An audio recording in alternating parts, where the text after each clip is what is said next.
Now we all know that camera gear is not cheap by any means, and this camera system right here, the Nikon Z mirrorless system, is a system that I've been building up for over 6 years. I did it on a budget, and I want to share with you guys my journey and some tips to get to where I am today. So let's jump right in and talk about it.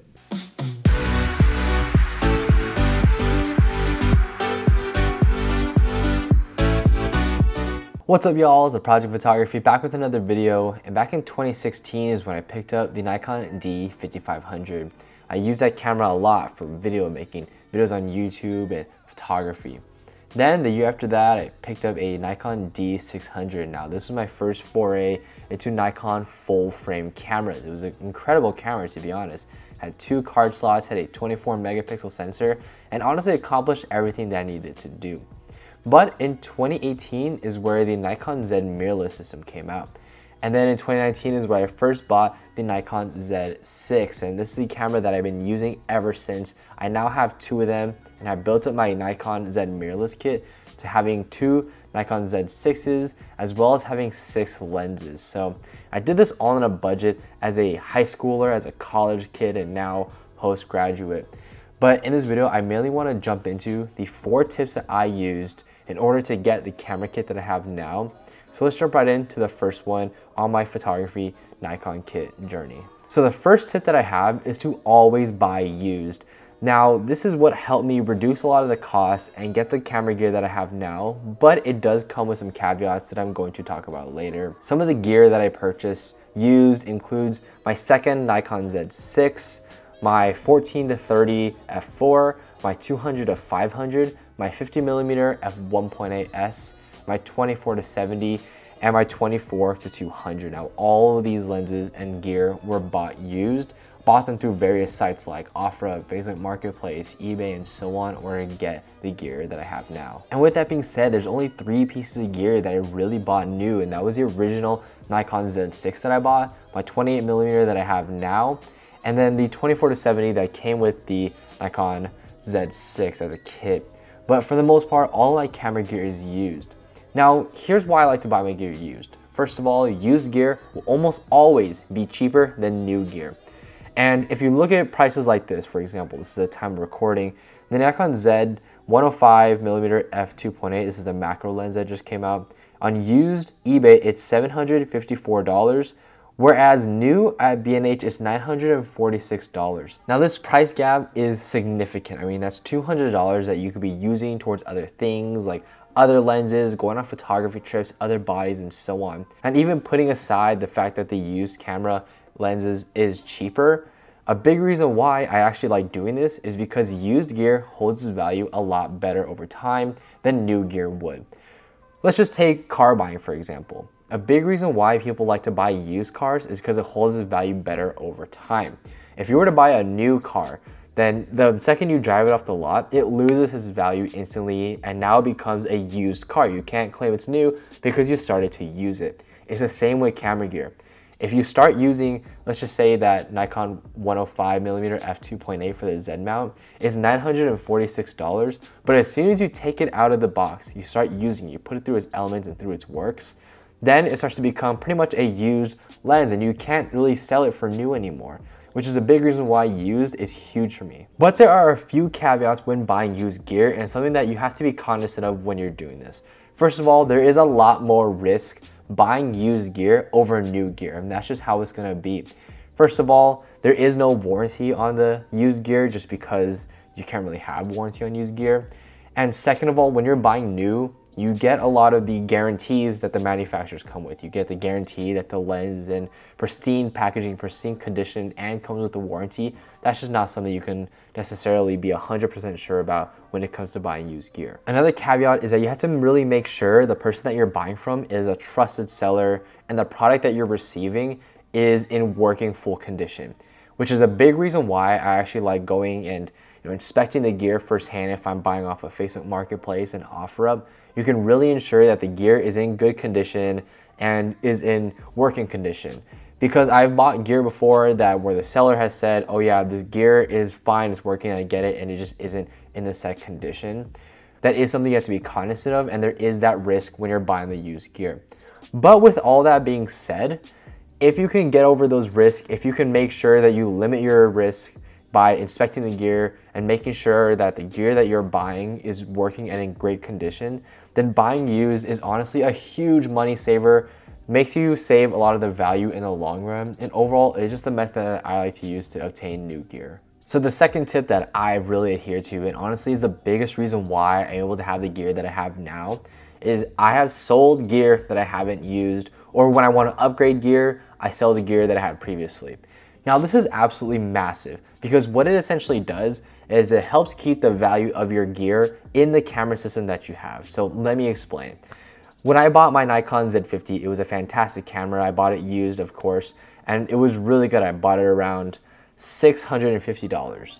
But when I wanted to move up to the Nikon Z6, I had to sell something. I had to get rid of something in order to move up to my second Nikon Z6. And unfortunately, the thing that had to go was my Nikon Z50. And I sold that at $630. Now, you might say, yeah, you're losing money when you're selling, and that is true. I did lose about $20. But if you considered how long I had the camera for, it was about a year. I essentially spent $20 to actually use that camera for over a year. That's not that much at all. And the value that it still had was maintained throughout that entire time because I bought used. And I was able to take that $630 and put it into the Nikon Z6 that I bought at $700. Now this really just allows you to capture the value of your original gear and not have to start from scratch every time. Because imagine if you had a piece of gear and then you just kept it lying around just for the sake of it, and then you bought a new piece of gear. Let's just say that camera is $1,000. You would have to spend $1,000 of your own money in order to get that. Whereas for me, if I were to sell my Z50 and then move up to that $1,000 camera, I would only have to be throwing in about $370 of my own money into that new camera versus after buying all that gear with my own cash. Now this was huge for me over time because I could buy gear and then sell it later when I wanted to upgrade, or if I just felt like I wasn't using certain pieces of gear, I could sell it, move it to new pieces of gear, and keep on building up from there.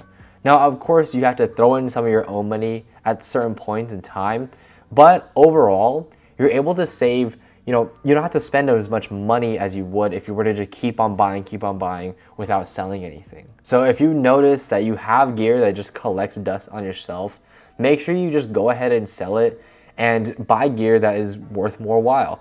And the ways I actually sell this gear is by going through Facebook Marketplace and OfferUp. And our main reason I like to sell through Facebook Place and OfferUp is because it's all cash.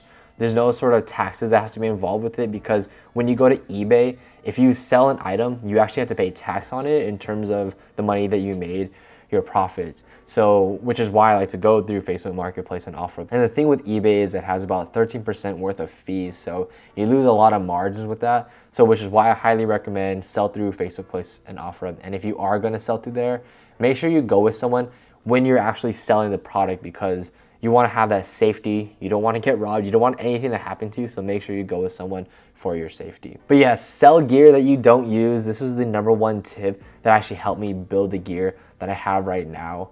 And honestly, without it, I wouldn't be where I am without that tip. So anyways, guys, let's move on to the third tip. And the third tip is to buy gear that satisfies multiple needs. Now for me, I always try to buy lenses and camera gear that satisfy multiple needs. Now, for example, the Nikon 14-30 f4 was definitely not a cheap lens at the time. I think I bought it for around $950. And I was considering having maybe a manual focus lens, like a 20mm f2.8D. That's a pretty old lens, but it's $200.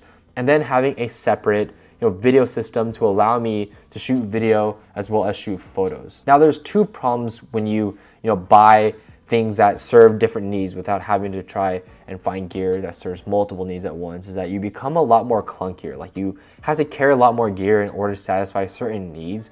Whereas if you had one piece of gear that satisfied everything, you would only need to carry that one piece of gear, which is why I ended up getting the 14-30 instead of going with a 20mm and then a separate video system to capture video. So I really recommend that you buy lenses and you buy camera bodies that satisfy multiple needs at once in order to save a ton of money. That means a lot less camera you need to have, more minimalism, and overall more money in your pocket to spend on other things you might need. So this last tip is very simple and very minimalistic, but I think it's one that a lot of people need to hear, and is don't buy camera gear in excess.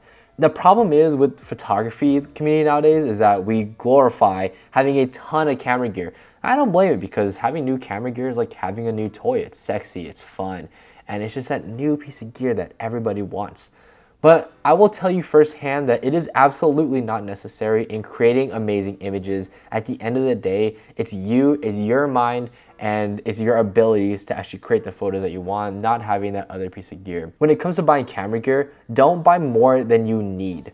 Don't buy things out of want, buy things out of necessity. So I really suggest that you assess your needs, stay within your budget, and don't buy more than you need. And again, if there's gear that you have laying around, go ahead and sell it. Don't have things in excess.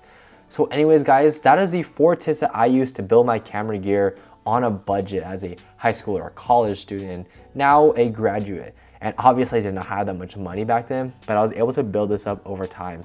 And that's something that you really need to understand when building up a camera kit, is that it's not gonna happen all at once. If you consider how much equity, how much money I have in this system, it's thousands upon thousands of dollars, and that just doesn't come overnight. That's a lot of money. And it took me 6 years to get where I am. So don't feel rushed. Don't feel like you have to have this amazing gear, amazing kit all at once. It takes time. It takes a lot of focus and resilience in order to get the gear that you need. And I mean, even for me now, I feel like I'm at a really good place in terms of my camera kit, but these are still principles that I adhere by on the daily. And I make sure that the gear I'm buying is used or very cheap, new. And this is just things that I live by and practice whenever I'm buying any piece of gear. So anyways, guys, let me know what you think about this video down in the comment section down below. What is your camera kit that you are using right now? Is it Nikon, Sony, Canon?